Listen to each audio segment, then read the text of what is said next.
नमस्ते दोस्तों, आज हम एक बहुत ही इंटरेस्टिंग मशीन पर हाथ साफ करने वाले हैं, हैक द बॉक्स की सेंस मशीन।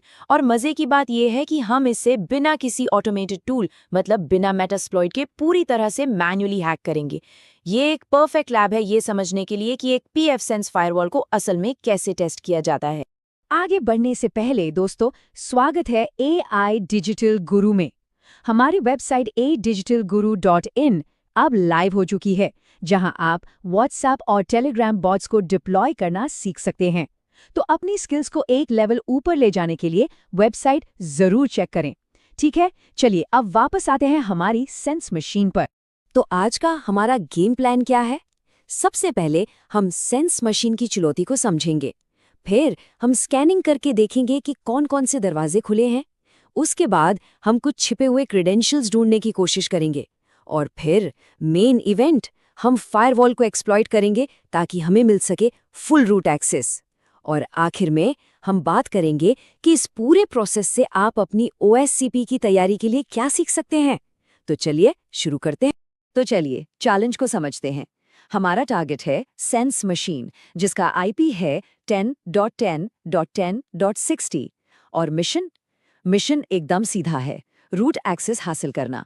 लेकिन एक शर्त है, हम कोई भी ऑटोमेटेड फ्रेमवर्क जैसे मेटास्प्लॉइट यूज नहीं करेंगे। सब कुछ मैन्युअल होगा, क्योंकि असली मजा और असली सीख तो उसी में है ना?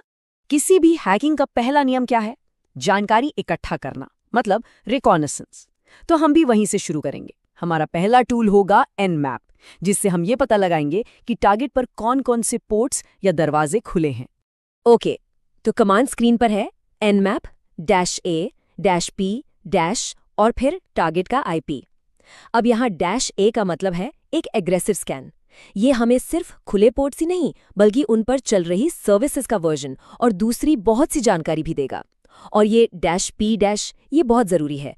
इसका मतलब है कि हम सभी के सभी 65,535 पोर्ट्स को चेक कर रहे हैं, कुछ भी छोड़ेंगे नहीं। और स्कैन का रिजल्ट आ गया है। देखिए, हमें 2 पोर्ट्स खुले मिले हैं, 80 और 443। ये दोनों HTTP और HTTPS के लिए हैं, मतलब यहाँ एक वेब सर्वर चल रहा है। तो चलो सीधा ब्राउज़र में IP डालते हैं और ये देखिए, हमें मिला एक pfSense फायरवॉल का लॉगिन पेज। तो अब पहला काम क्या होगा? जाहिर है, हम डिफ़ॉल्ट यूज़रनेम पासवर्ड ट्राई करेंगे। तो जैसा कि उम्मीद थी, डिफ़ॉल्ट क्रेडेंशियल्स जैसे एडमिन और pfSense ने काम नहीं किया। कोई बात नहीं, ये तो होना ही था। अब असली काम शुरू होता है। हमें और गहरी खुदाई करनी पड़ेगी। अब हम वेब सर्वर पर छिपी हुई फाइल्स और डायरेक्टरीज को ढूंढेंगे। क्या पता कोई खजाना मिल जाए। इस काम के लिए हमारे पास डेरप और डेरबस्टर जैसे शानदार टूल्स हैं। पर एक बात हमेशा याद रखना, टूल से ज़्यादा ज़रूरी होती है आपकी वर्ड लिस्ट। अगर आप एक छोटी सी वर्ड लिस्ट यूज़ करेंगे तो शायद ही कुछ मिले। इसीलिए हम एक अच्छी बड़ी वर्ड लिस्ट यूज़ करेंगे, जैसे डायरेक्टरी लिस्ट 2.3 medium.txt। इससे हमारे कुछ ढूंढ पाने के चांस काफ़ी बढ़ जाते हैं। और ये देखिए, हमारी मेहनत सफल हुई। डायरेक्टरी बस्टिंग से हमें एक बहुत ही इंटरेस्टिंग फाइल मिली है, systemusers.txt। नाम से तो यही लग रहा है कि इसके अंदर कुछ मजेदार हो सकता है। और बूम, बिंगो, फाइल के अंदर हमें एक यूजर नेम और पासवर्ड मिल गया। यूजर नेम है रोहित और पासवर्ड है pfSense। ये हमारी पहली बड़ी जीत है। अब इन क्रेडेंशियल्स को यूज करके हम pfSense के वेब इंटरफेस में लॉग इन कर सकते हैं। ठीक है, तो हम लॉगिन तो कर चुके हैं, पर काम अभी खत्म नहीं हुआ है। ये तो बस आधा रास्ता है। अब हम सिस्टम के अंदर हैं और हमारा अगला काम है एक ऐसी कमजोरी ढूंढना, एक वल्नरेबिलिटी, जिसका फायदा उठाकर हम इस मशीन पर पूरा कंट्रोल पा सकें। लॉगिन करते ही सबसे पहली और सबसे जरूरी चीज जो हमें देखनी है वो है सॉफ्टवेयर का वर्जन। और यहाँ हमें साफ साफ दिख रहा है pfSense 2.1.3। दोस्तों, ये जानकारी गोल्ड के बराबर है, क्योंकि सही वर्जन पता होने पर ही हम उसके लिए सही एक्सप्लॉइट ढूंढ सकते हैं। तो हम किस तरह की वल्नरेबिलिटी ढूंढ रहे हैं? हम ढूंढ रहे हैं कमांड इंजेक्शन। अब ये क्या होता है? सिंपल भाषा में ये एक ऐसी गड़बड़ी है जिससे हम वेबसाइट के थ्रू सीधे सर्वर के ऑपरेटिंग सिस्टम पर अपने कमांड्स चला सकते हैं। मतलब सोचिए, आप एक वेब पेज पर हैं और वहां से आप सर्वर को कोई भी कमांड दे पा रहे हैं। कितना पावरफुल है।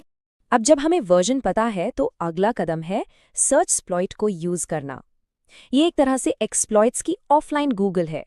हम बस सर्च करते हैं pf sense 2.1.3 और बिंगो, हमें एक पाइथन एक्सप्लॉइट मिल गया 43560.py, और ये ठीक उसी कमांड इंजेक्शन वल्नरेबिलिटी के लिए है जो हम ढूंढ रहे थे। एकदम परफेक्ट। तो दोस्तों, अब वो पल आ गया है जिसका हमें इंतजार था। हमने अपनी वल्नरेबिलिटी ढूंढ ली, हमारे पास एक्सप्लॉइट भी है। अब बस इस पाइथन स्क्रिप्ट को रन करना है और इस मशीन का पूरा कंट्रोल अपने हाथ में लेना है। इस एक्सप्लॉइट को चलाने का प्रोसेस बहुत सीधा है। सबसे पहले हम अपनी मशीन पर नेटकैट से एक लिसनर स्टार्ट करेंगे, NC-LVNP4444 करके। ये आने वाले कनेक्शन को कैच करेगा। फिर हम पाइथन स्क्रिप्ट को कॉन्फ़िगर करेंगे। हमें उसे बताना होगा कि टारगेट का आईपी क्या है, हमारा आईपी क्या है, हमारा लिसनर किस पोर्ट पर है, और हाँ, वो यूजर नेम और पासवर्ड जो हमें मिले थे। बस इतना ही करना है। और जैसे ही हम स्क्रिप्ट को एग्जीक्यूट करते हैं, ये देखिए, हमारे लिसनर पर हमें एक कनेक्शन मिल गया है। ये है एक रिवर्स शेल, मतलब अब उस मशीन का कमांड प्रॉम्प्ट हमारे पास है। और जब हम कमांड चलाते हैं हु एम आई, तो जवाब आता है रूट। Mission accomplished.